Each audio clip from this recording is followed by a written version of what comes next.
paz do Senhor a todos os irmãos. Agradecemos a Deus por podermos estar mais uma vez na sua presença, estudando a sua palavra. Hoje iniciamos um novo trimestre, um novo desafio à nossa frente para nos dedicarmos mais um pouquinho no estudo, na compreensão, na meditação da palavra do Senhor, através dos temas que a Escola Bíblica nos traz pela CPAD, a nossa Casa Publicadora das Assembleias de Deus. Nós temos então como tema geral, principal desse trimestre, falando sobre a Igreja eleita, redimida pelo sangue de Cristo e selada com o Espírito Santo da promessa. Entramos então na primeira lição desse trimestre, que é do dia 5 de abril de 2020, e tem como tema Carta aos Efésios, saudação aos destinatários.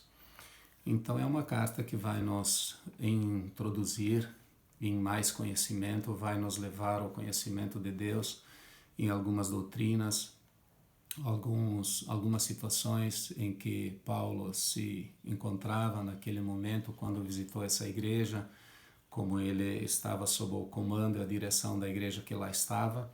Ele então escreve essa carta para instruí-los, adverti-los, ensiná-los nos caminhos do Senhor para que permanecessem firmes no Senhor. Então nós vamos ver no decorrer destas lições o que Deus tem para nós e o que Ele quer que nós façamos e sejamos através dessa epístola de Paulo aos Efésios. Nosso textuário está em Efésios 1 e 2, que fala assim, diz assim: A vós, graça e paz da parte de Deus, nosso Pai, e da do Senhor Jesus Cristo. É o verso 2. Irmãos, a graça, nós sabemos que é um favor imerecido da parte de Deus. E a graça de Deus, através da fé, operou a salvação na nossa vida. Então a graça nos leva à salvação. E a salvação em Cristo gera muita paz. Gera uma paz verdadeira, genuína, divina em nosso coração. Por isso Paulo se dirige a eles quando introduz essa carta, saudando eles, dizendo graça e paz. Graças a Deus.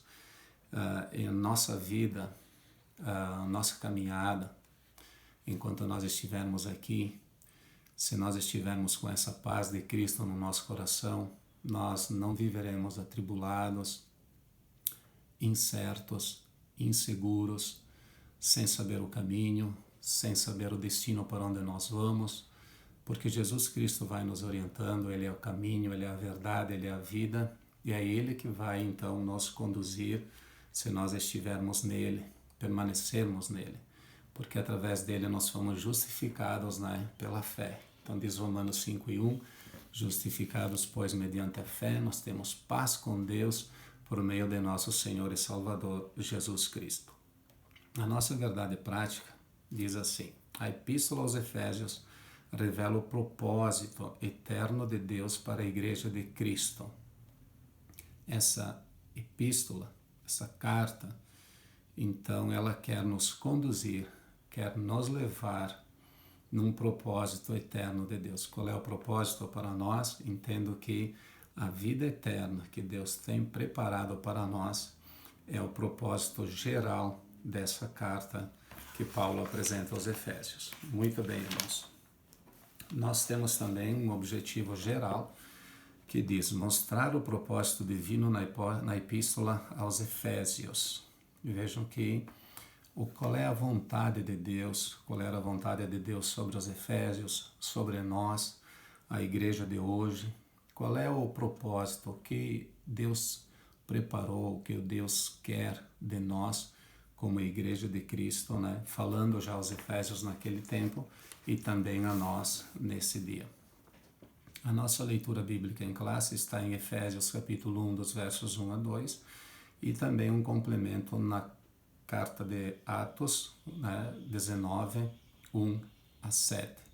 Então, Atos dos Apóstolos, capítulo 19, 1 a 7. Depois, essa leitura pode ser feita em particular cada um. A nossa introdução, então, para essa lição, diz o nosso comentarista, que é o pastor Douglas Batista, que é presidente do Conselho de Educação e Cultura da CGABD, líder da Assembleia de Deus Missão, no Distrito Federal. Também ele é doutor em Teologia, licenciado em Filosofia. Então, segundo ele, o desejo dele é que o Senhor Jesus Cristo nos ilumine ao estudarmos esse conteúdo, essa carta. A nossa introdução diz assim: a Epístola aos Efésios é denominada de a coroa dos escritos de Paulo e ainda de a rainha das epístolas. Vejo que dentro desse contexto e do conteúdo dessa carta, ela tem, né, conteúdos doutrinários. Ela é uma carta doutrinária e, como é uma carta doutrinária e veio ensinar os Efésios e nos ensina hoje também, é uma carta que quer também nos conduzir à prática da palavra de Deus. Não somente doutrinar, nos ensinar, nos mostrar, mas fazer uma operação dentro de nós para que de dentro de nós essa vontade do Senhor seja expressa, manifesta na prática, no nosso dia a dia, no nosso caminhar, no nosso levantar, deitar, no nosso pensar, no nosso agir, no nosso comportamento. Então é uma carta, é uma coroa dos escritos de Paulo, é uma rainha das epístolas, porque vai falar muito ao nosso coração. Então o conteúdo da epístola deve nos levar à adoração a Deus e ao aperfeiçoamento da nossa vida cristã. Nos levar à adoração a Deus. Todo o propósito, todo o desejo, né, todo o ensino, toda a palavra de Deus, ela vai nos conduzir, vai nos orientar, vai fazer com que não sejamos nós que venhamos a aparecer, a manifestar o nosso ego, o nosso orgulho, a nossa vaidade, se exaltar dentro de nós por aquilo que Deus faz através de nós. Não. A operação que Deus faz através de nós como servos de Deus, de Cristo, do Espírito Santo, se guiados por eles, nós então vamos adorar a Deus. Tudo o que nós fizemos, tudo aquilo que nós vamos praticar, vai fazer com que as pessoas que veem isso em nós possam glorificar e bendizer o nome do Senhor. E aperfeiçoar a vida cristã.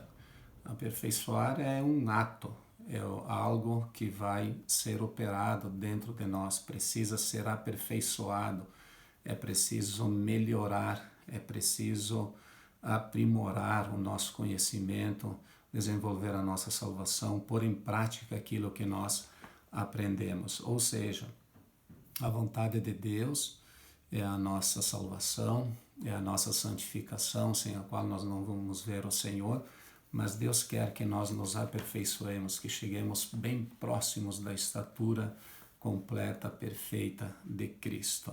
Então, esse é um propósito desta lição como introdução. Autoria e data. Sabemos que ali o próprio apóstolo Paulo se identifica nos versos 1 e 2, no verso 1, dizendo que ele mesmo, como apóstolo de Cristo, pela vontade de Deus, ele escreve então aos santos. Então, é Paulo o autor, apóstolo de Jesus Cristo. Claro que Paulo é o seu nome romano, né, que foi mudado, que significa pequeno, e seu nome, né, como nascido, é Saulo, que se chama em hebraico e significa solicitado. Então, esse nome, no tempo do Império Romano, havia esse costume de acontecerem trocas, né, de nomes. Então, o nome Saulo foi mudado para Paulo, do hebraico para o seu significado pequeno, né, nome romano. Isso está em Atos 22 e 25. O segundo subtópico nos fala então da assinatura apostólica de Paulo. Veja o que Paulo fala aos Efésios 1 e 1, quando ele abre a sua carta, fazendo a saudação, né, o prefácio, e ele diz que o que ele está escrevendo e o que ele vai passar aos irmãos em Éfeso, as igrejas que lá estão, é pela vontade de Deus, não é pela sua vontade. Então, irmãos, Paulo é um apóstolo não da parte de homens, ele é da vontade de Deus. Paulo não chegou a esse ministério como apóstolo pela sua vontade, pela vontade de amigos, pela vontade de irmãos, pela vontade humana. Homens desejaram que ele estivesse ali, nesse posto, nesse encargo, nesse ministério. E sim, Deus é quem operou isso em Paulo. Nós sabemos que ele teve um encontro com o Senhor Jesus Cristo, os irmãos sabem disso, e a partir daí, então, ele foi transformado, ele foi mudado, ele foi convocado por Deus e pela graça de nosso Senhor Jesus Cristo e o Espírito Santo de Deus na sua vida. Então ele pôde escrever essa carta e muitas outras cartas, mas ele faz isso pela vontade de Deus. Essa é a sua assinatura e não a sua vontade. Então ele não foi escolhido por nenhum homem, não foi por uma eleição humana, mas sim por uma eleição divina. Foi chamado. Então aqui nós não devemos, quando nós estamos nas mãos do Senhor, fazendo a obra do Senhor, querer ser instrumento de homens, né, que nos conduzem a funções, cargos ou algum outro propósito que haja no coração humano para fazer de nós instrumentos da sua vontade. Mas sim, nós precisamos estar nas mãos de Deus e quando chamados por Deus, sim, atender ao seu chamado. E se não houve esse chamado, aguardar no Senhor, pois o Senhor conhece todas as coisas e o que é melhor para nós. Subtópico 3. Uma epístola da prisão. Vejam que essa não é a única epístola que Paulo escreve, pois o comentarista coloca aqui que também aos Efésios, aos Filipenses, aos Colossenses e a Filemão são cartas, né, epístolas que Paulo escreveu quando esteve preso em Roma. Então, quando ele estava lá no cárcere, Deus, então, o Espírito Santo do Senhor o inspira para que ele escrevesse essas cartas, porque ele ficava sabendo, soube que havia algumas necessidades nessas igrejas. Veja que o que chama atenção um pouquinho é que preso em Roma, como uma pessoa presa num cárcere, atrás das grades, ele escreve 5 cartas de lá, sozinho, solitário, talvez até não sendo bem tratado, como às vezes acontece, né, com as pessoas que estão encarceradas, presas, mas ele de lá escreve aos Efésios e a essas igrejas demais que eu citei. Vejo que não importa a situação, a motivação que Paulo teve para escrever essas cartas, elas não foram motivações externas, ou seja, os bens, o conforto, as fortunas, e tudo mais que o mundo poderia oferecer a uma pessoa, e aí ela pudesse então estar sim apta, contente, alegre para escrever as cartas. Mas nós entendemos que a motivação que Paulo tinha, ela era da parte de Deus, impulsionado pelo Espírito Santo, ele pôde escrever essas cartas. Então essa motivação de Paulo é uma motivação interna. Então o que eu quero deixar aqui é que nós não precisamos das coisas terrenas para fazermos a obra do Senhor e nem sermos impulsionados a viver com Cristo a nossa vida terrena. Não, porque essa motivação, esse desejo de estar com Cristo é algo que foi operado por Ele, pela pessoa do Espírito Santo do Senhor na nossa vida. Então é uma alegria, a alegria do Senhor é a nossa força. Então Paulo tinha essa alegria mesmo estando preso.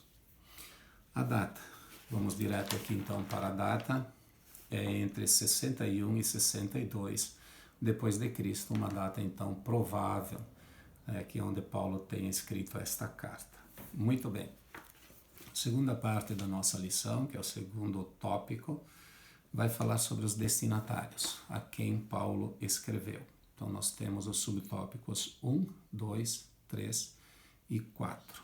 O primeiro fala sobre a cidade de Éfeso, um pouquinho sobre a cidade. Fundada por volta de 1050 a.C., tornou-se num centro político, comercial e religioso da Ásia Menor. hoje atual, então, Turquia.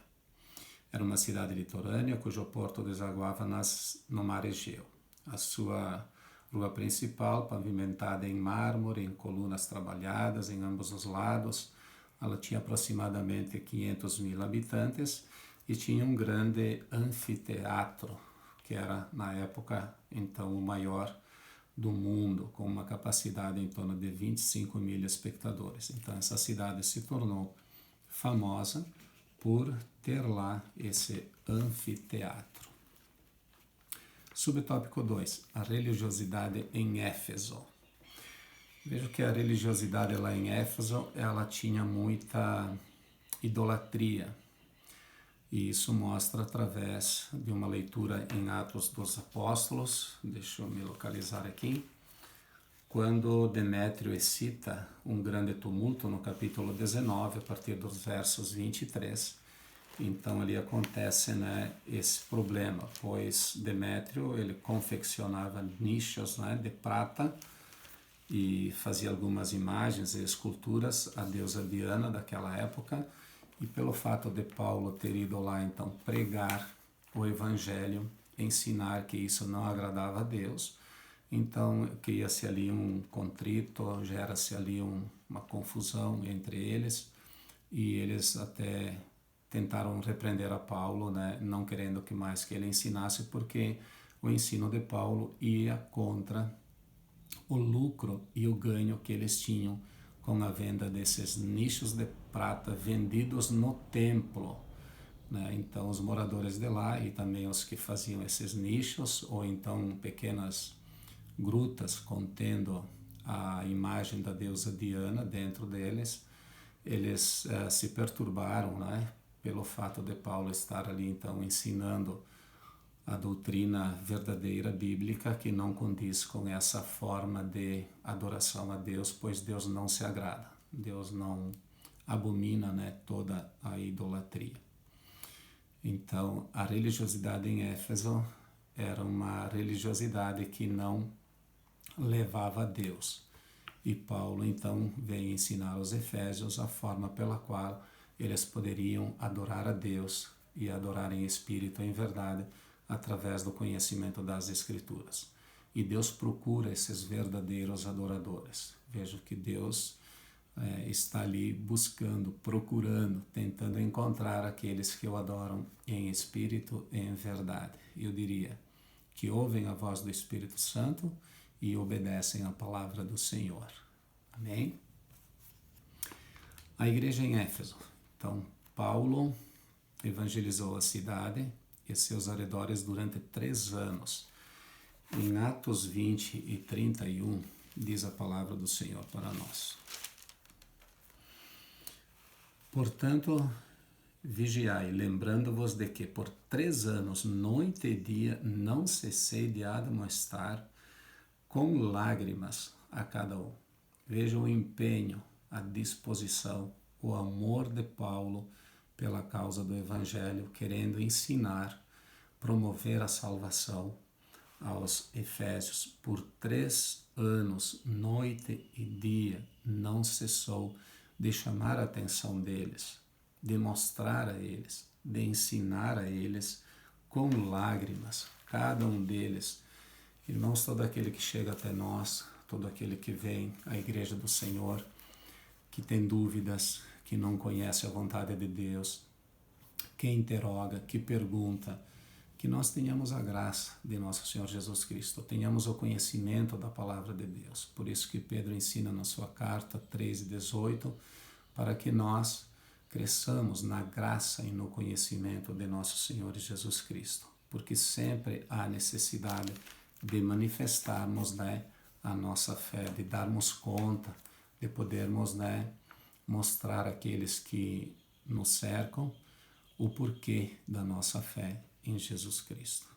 Então Paulo esteve ali todo esse tempo ensinando eles. Veja que a igreja não deve perder tempo em ensinar, fazer discípulos ensinando, Jesus disse em Mateus 28, nos últimos versos, ensinando-os a guardar tudo aquilo que ele nos ensinou. Esse é um trabalho é o ministério, é o propósito da Igreja do Senhor aqui na terra. Então, em Éfeso, Deus usou Paulo poderosamente. A igreja crescia, pois até os lenços os lenços e aventais do apóstolo foram usados para curar os enfermos e expulsar demônios. Isso está em Atos 19 e 12. Veja que como Deus usou Paulo, como Deus está nos usando hoje. Quais são os nossos propósitos, os nossos desejos, qual é a nossa vocação, qual é o nosso chamado, qual é o dom que Deus dispensou sobre cada um de nós, para que nós possamos ser usados poderosamente, como Paulo foi usado aqui, sendo que até os lenços e os aventais do apóstolo foram usados para curar os enfermos e expulsar os demônios. Vejam que até dessa forma Deus operou. Porém, é preciso deixar aqui um esclarecimento que uma doutrina, ela é doutrina quando ela está contextualizada na palavra do Senhor. Então, nós não podemos tomar, às vezes, um versículo isolado e transformar isso numa doutrina bíblica, porque são necessários outros textos e contextos, outras passagens, e a Bíblia precisa confirmar tudo para que isso se tome como, então, doutrina bíblica. Vejam que isso aconteceu essa vez e somente essa vez que a Bíblia cita essa operação, o poder de Deus através desses lenços e aventais, desses objetos. Mas em nenhum outro momento a palavra de Deus vai nos mostrar isso. Então, não é uma doutrina, né, porque ela só é citada nessa passagem. Nós precisamos avaliar todo um contexto bíblico para formular doutrinas que já estão formuladas, que já conhecemos e que são inúmeras as doutrinas da palavra do Senhor. Mas aqui nesse caso, nesse fato, aconteceu isso. Foi tamanho o poder de Deus sobre a vida de Paulo que Deus operou através da fé, utilizando esses elementos.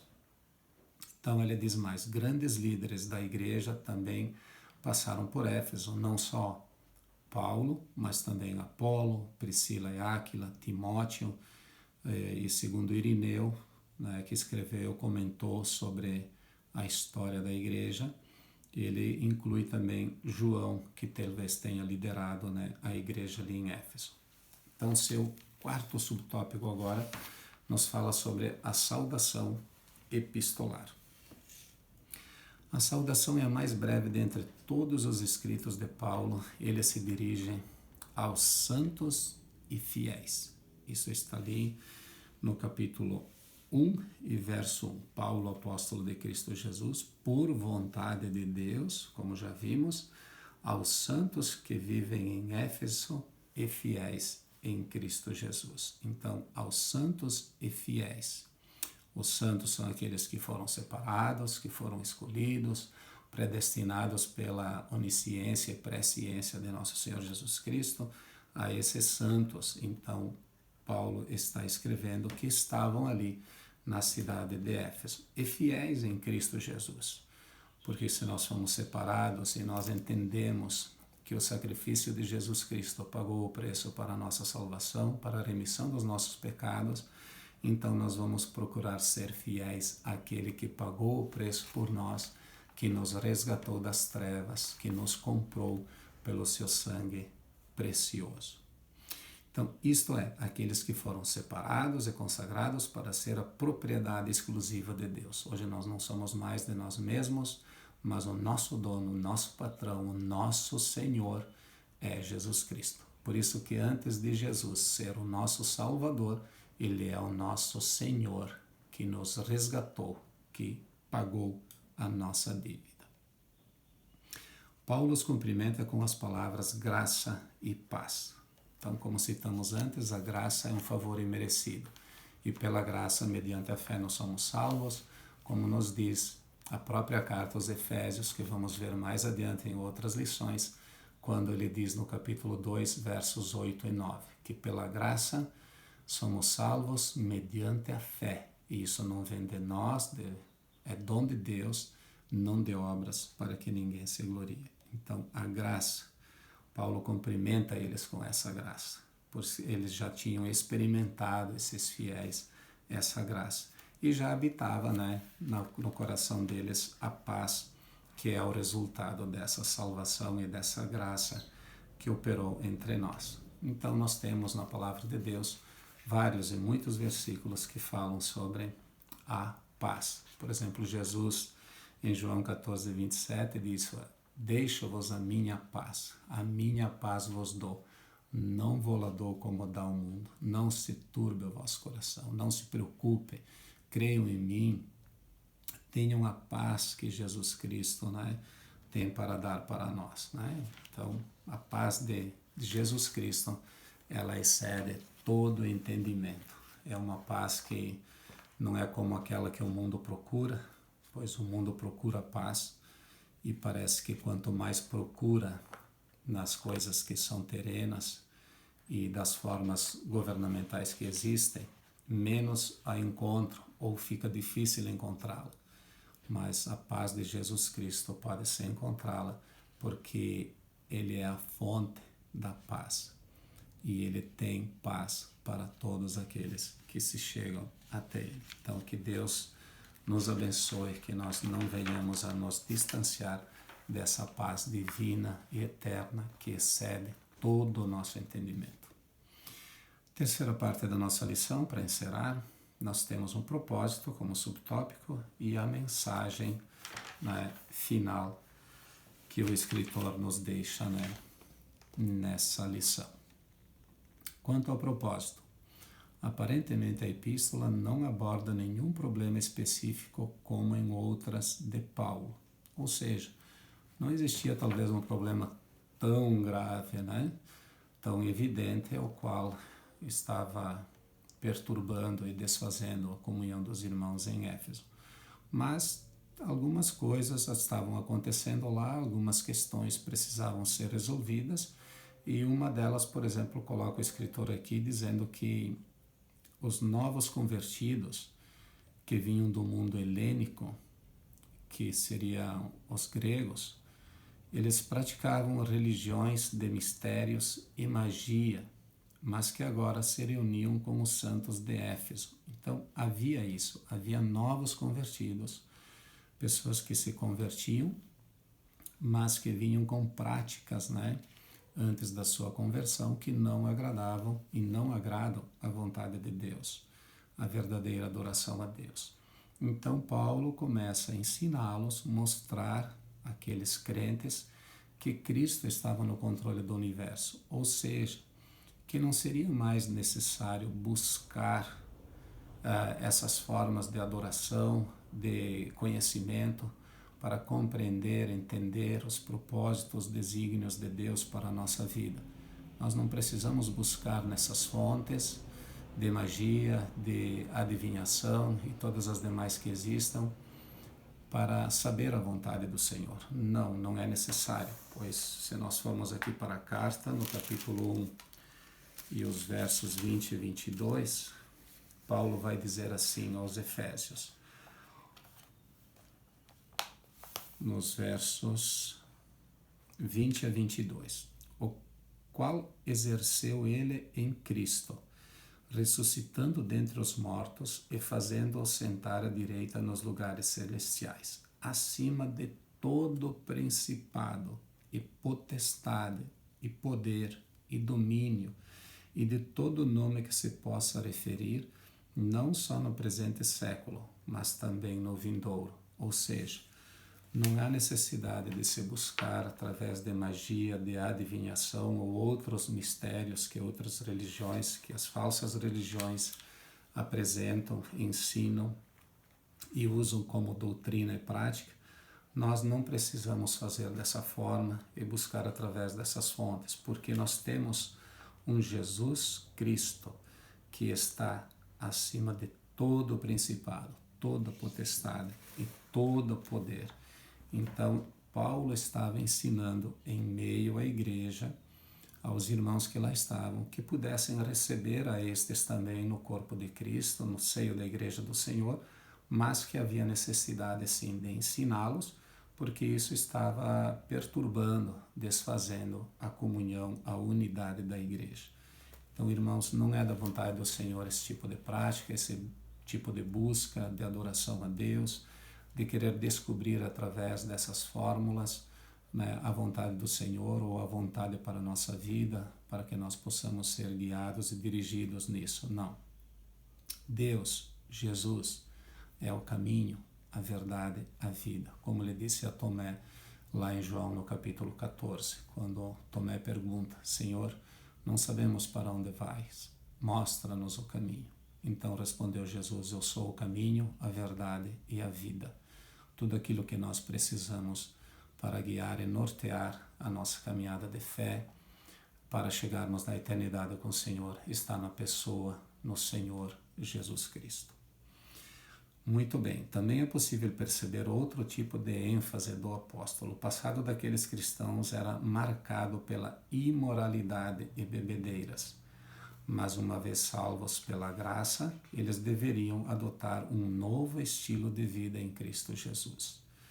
Claro que havia essa imoralidade, essas bebedeiras, porque nesse culto a Diana, que era a deusa da fertilidade, lá em Éfeso, né, que havia um grande templo, as práticas, né, muitas orgias, muita prostituição ocorriam nesses cultos.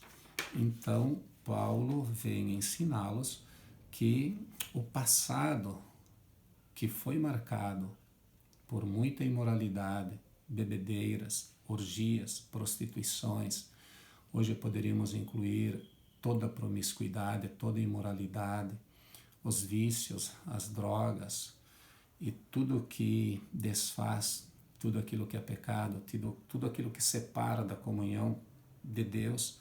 Quando uma pessoa é salva, ela é nascida de novo pela operação do Espírito Santo, através da pregação da palavra, é gerado um novo homem ali, um novo ser. Quando isso acontece no ser humano, essas práticas não são mais necessárias. Elas devem ser deixadas de lado, porque a pessoa inicia agora um novo nascimento, uma nova vida, uma nova caminhada com Cristo Jesus. É um novo estilo de vida, é uma mudança radical nos hábitos, nas atitudes, nos comportamentos, nas palavras, em tudo a pessoa vai buscar, a pessoa que foi encontrada por Cristo, salva por Cristo, ela vai buscar agora então a santificação da sua alma. Por isso que Hebreus fala que nós devemos seguir a paz com todos e a santificação, sem a qual nós não veremos ao Senhor. Então, é preciso compreender, entender, é por isso que às vezes o mundo não entende, as pessoas não entendem quando uma pessoa é salva, essa mudança que ocorre com ela. Mas essa transformação foi operada pelo Espírito Santo do Senhor.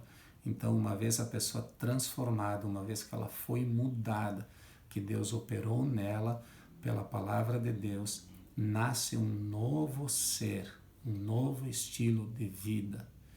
É uma transformação que acontece. Por isso que o primeiro milagre de Jesus foi transformar a água em vinho. Quando ele participou das bodas de Caná, lá na Galileia, Jesus transformou a água em vinho. Isso está em João capítulo 2. E é um milagre que Deus continua operando hoje. Esse é o maior milagre que continua acontecendo. Todos os dias, todas as horas, todos os anos, todos os meses, em todos os tempos, em todos os lugares, Deus, Jesus Cristo, pelo Espírito Santo, está operando essa transformação de pessoas, como Paulo vem ensinando os Efésios aqui, vem operando salvação. E aquilo que é velho se deixa de lado, pois ali inicia uma nova criatura. Por isso que 2 Coríntios 5,17 diz que assim, se alguém está em Cristo, é nova criatura. As coisas antigas já se passaram, eis que tudo se fez novo. Então, graças a Deus por isso.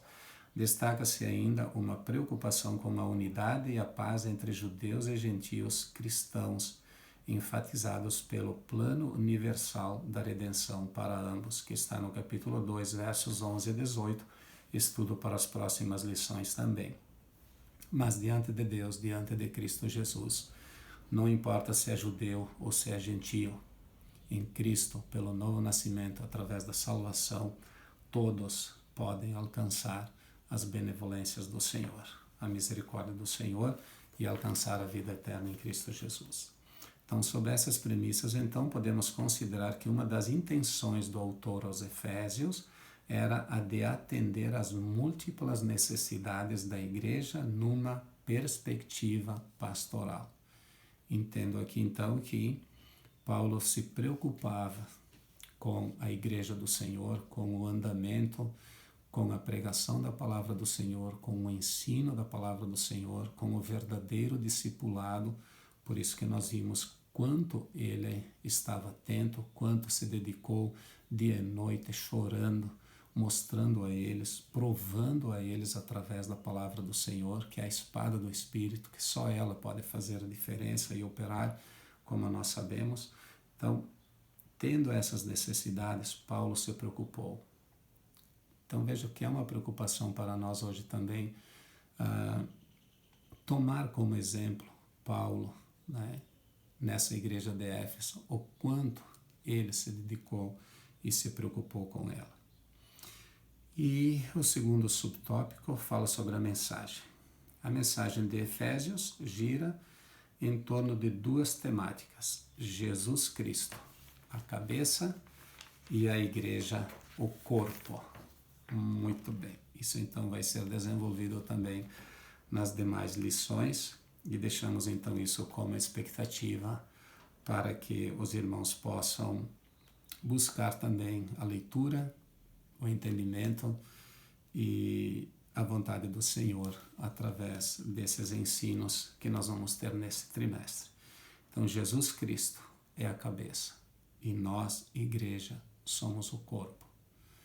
A cabeça comanda e o corpo obedece. Que sejamos obedientes como Jesus foi obediente, irmãos. Que possamos ouvir a voz do Senhor nesse momento em que nos encontramos, nesse tempo de grande perturbação, agitação, de ansiedade, de dúvida, de medo, de pavor que nós estamos passando devido a essa epidemia, pandemia com o coronavírus. Irmãos, estejamos ligados em Cristo, possamos permanecer ligados, firmados em Jesus Cristo, alicerçados na rocha que é Jesus Cristo, para que a nossa casa espiritual não se abale, para que nós possamos manter a paz de Cristo no nosso coração, viver em paz na nossa família, com os nossos próximos, com os nossos vizinhos, com os nossos familiares, com a sociedade, para que nós possamos de fato resplandecer como luzeiros nesse mundo, possamos ser aquele sal que dá sabor, que as pessoas possam ver isso em nós, que nós possamos, transmitir isso, que as pessoas que não nos veem, elas possam ver Cristo em nós, através das nossas atitudes, das nossas ações, do nosso comportamento, como nós agimos e reagimos diante dessas situações. Qual é a nossa fé, qual é a nossa esperança, aonde está baseada a nossa confiança, aonde está baseada a nossa fé, o que nós entendemos, como nós compreendemos estes sinais que o próprio Senhor Jesus Cristo nos disse em Mateus, capítulos 24, o princípio das dores, 25, falando sobre esses assuntos dos últimos tempos. Também o evangelista Marcos, Lucas, no capítulo 21, fala das epidemias, das pestes. Como nós podemos, mostrar isso ao mundo, para que o mundo entenda, para que as pessoas entendam que a volta de Jesus Cristo está próxima, para que mais pessoas sejam salvas, sejam resgatadas da perdição eterna e possam estar em Cristo, com Cristo, para a vida eterna. Que Deus abençoe a cada um dos irmãos, a sua família, guarde e proteja, para que nós estejamos seguros no Senhor, aguardando no Senhor, pois sabemos que a misericórdia do Senhor é a causa de nós não sermos consumidos, como diz Lamentações de Jeremias 3:22. Mas a nossa confiança nós depositamos no Senhor, esperamos no Senhor. Por isso que Deus te abençoe, Deus abençoe a todos e que a graça de nosso Senhor Jesus Cristo, o amor de Deus e a comunhão do Espírito Santo estejam com todos vocês e todos dizem amém.